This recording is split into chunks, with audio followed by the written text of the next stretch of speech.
Hello guys, welcome back to our channel. இன்னைக்கு நம்ம சேனல்ல exercise 1.4 ஓட கண்டினியூஷன் தான் பார்க்க போறோம். So fifth problem என்ன கொடுத்திருக்காங்கன்னு பாத்தீங்கன்னா, if a is equals to x such that x is equal to 2 power n belongs to whole number and n less than 4 அப்படினு கொடுத்திருக்காங்க.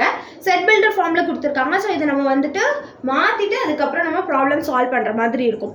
b is equals to x such that x is equals to 2n n belongs to natural numbers and n less than or equals to 4 அப்படினு கொடுத்திருக்காங்க. c is equal to 0 1 2 5 6 then verify associative property of intersection of sets னு கொடுத்திருக்காங்க. so associative property ஓட formula என்ன? intersectionக்கு a intersection b intersection c is equal to a intersection b intersection c. so போன problem நம்ம எப்படி solve பண்ணுமோ அதே தான் இங்க நம்ம சால்வ் பண்ண போறோம். பட் என்ன அப்படினா ab வேல்யூ வந்து செட் பில்டர்ல கொடுத்திருக்காங்க. இத நம்ம கன்வர்ட் பண்ணிட்டு அதுக்கு அப்புறம் நம்ம சால்வ் பண்ண ஆரம்பிக்கலாம். ஓகேங்களா? so okay, a is equal to 2 power n அப்படினு கொடுத்திருக்காங்க. n வந்து ஹோல் நம்பர் கொடுத்திருக்காங்க. ஹோல் நம்பர் அப்படினா n வந்து 0 ல இருந்து ஸ்டார்ட் ஆகும். less than 4 அப்படினா 3 வரைக்கும் வரும். ஓகேவா? 1 2 3. so 2 power 0 எப்படி இத நான் இங்க எழுதுறேன்?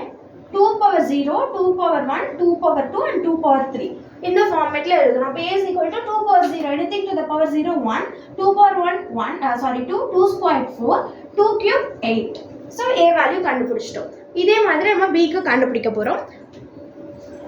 b is equal to x such that x is equal to 2n n belongs to natural numbers னு கொடுத்திருக்காங்க. natural numbers னா starts with 1 and less than or equal to 4 அப்படினு கொடுத்திருக்காங்க. 1 ல இருந்து 4 வரைக்கும் இருக்கணும். 1 2 3 and 4. so 2 into 1 2 2 into 2 4 2 into 3 6 2 into 4 8 and c value நமக்கு ஆல்ரெடி தெரியும் 0 1 2 5 6. so இப்போ சால்வ் பண்ணலாமா? ஓகே. so ரெண்டு பார்ட்டிஷன் போட்டிருக்கேன்.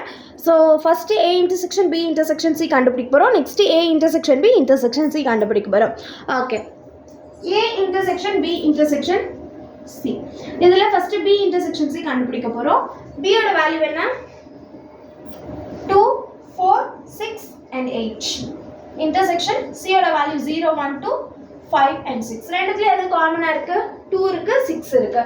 so b intersection c is equal to 2 6.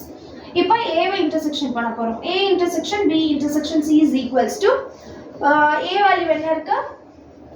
1 2 4 and 8. intersection 2 6. இந்த ரெண்டுத்துல எது காமனா இருக்கு? 2 மட்டும் தான் காமனா இருக்கு. Okay. intersection b intersection c ஓட வேல்யூ என்ன? 2ன்றத நம்ம கண்டுபிடிச்சிட்டோம். இப்போ RHS கண்டுபிடிக்கலாமா? Okay. a intersection b first கண்டுபிடிக்கணும். a வேல்யூ என்ன இருக்கு? 1 2 4 and 8. intersection b ஓட வேல்யூ வந்து 2 4 6 and 8. ரெண்டுத்துல எது காமனா இருக்கு? 2 4 and 8 வந்து காமனா இருக்கு. இப்போ a intersection b intersection c பண்ண போறோம். சோ இத நம்ம எப்படி கண்டுபிடிக்கலாம் அப்படினு பாத்தீங்கன்னா a intersection b ஓட வேல்யூ 2 4 and 8.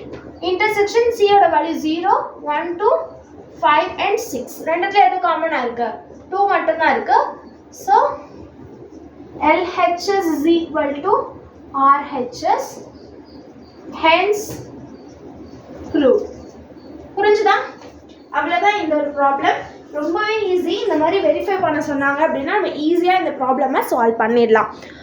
நிறைய பேர் வீடியோ சப்ஸ்கிரைப் பண்ணாமல் பார்த்துட்ருக்கீங்க. மறக்காமல் சப்ஸ்கிரைப் பண்ணிட்டு கூட பக்கத்தில் இருக்க பெல் ஐக்கானை கிளிக் பண்ணுங்கள். அப்போ தான் நான் போகிற வீடியோஸ் உங்களுக்கு நோட்டிஃபிகேஷன்ஸ் வரும். நெக்ஸ்ட் ஒரு நல்ல வீடியோவில் உங்களுக்கு சந்திக்கிறேன். see you at the tab. Bye. Stay tuned for updates.